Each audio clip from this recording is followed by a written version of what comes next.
Hey folks, Gus Grizzard coming to you from Florida Realtors midwinter meetings here in Orlando. I wanted to take a couple of seconds and talk about some of the things that we've been discussing and learning this week, particularly to the industry, governmental issues, legislative issues that are going to continue to shape kind of our industry and how we move forward, even from a consumer's perspective, moving forward into 2015 and beyond. First, some of the things that we're learning is consumer confidence is absolutely moving in the right direction. That means that the average consumer out there is feeling a lot better about themselves. That, they're looking to spend more money. That family of 4 is suddenly, maybe I can go out and afford a slightly larger home. That move up family.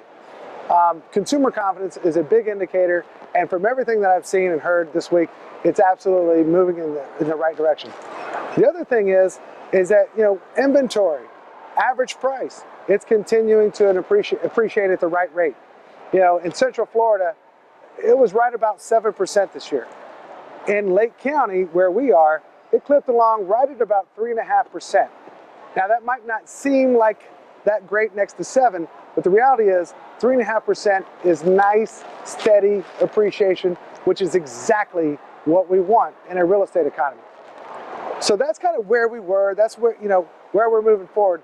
Some of the things that we need to kind of keep in mind moving forward, a couple things. Number one, back when, the industry was having some real challenges, we had a lot of institutional buyers that were coming in and buying up a lot of properties. As the market is improving and as average price is moving up, I think in 2015 and in the near future, we're going to see a lot of these institutional buyers start liquidating and putting these properties back on the market, basically pulling money off the table. Buy low, sell high kind of concept. What that means is that there's going to be a potential of increase of inventory, more competing properties out there.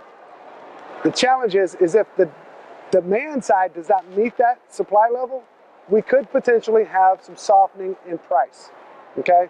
Just something to think about as, if you're thinking about possibly selling your property, you might want to keep that in mind. Maybe now's the time to do it versus waiting 6 months to a year. The other thing, interest rates.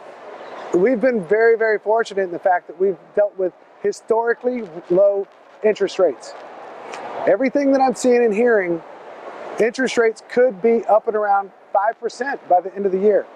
Folks, don't stress about that. In the big scheme of things, 5% is still such an amazing low interest rate when you think about other rates and, back in the 80s and everything, interest rates were just so just crazy high. 5% is still a great time to buy. So all in all, the midwinter meetings have been just real informative for me. And I would ask you, if you have any questions about what the inventory is doing, what, interest rates are, anything else about anything I discussed, please reach out to me or any of our associates at ERA Grizzard, and we'd be more than happy to talk to you about it.